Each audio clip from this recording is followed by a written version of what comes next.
ndilosanga komanso ndiliso kolektyana nanu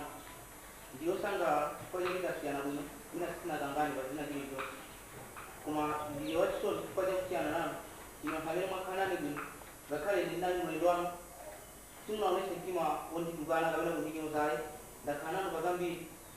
ngakhale mwina akanali kubuda zina ndinali kuthandizana ine ndikuthokozani kwambiri kuti mtima umene musati kusiyana ngati mungapitiriza mtima umene ndekuti zinthu zizamba kumayenda bwino mubali chati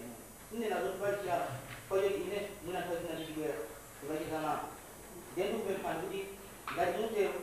ayi mungu akudaliseni komanso ndikupemphani kuti zimene musatichitira anthu ena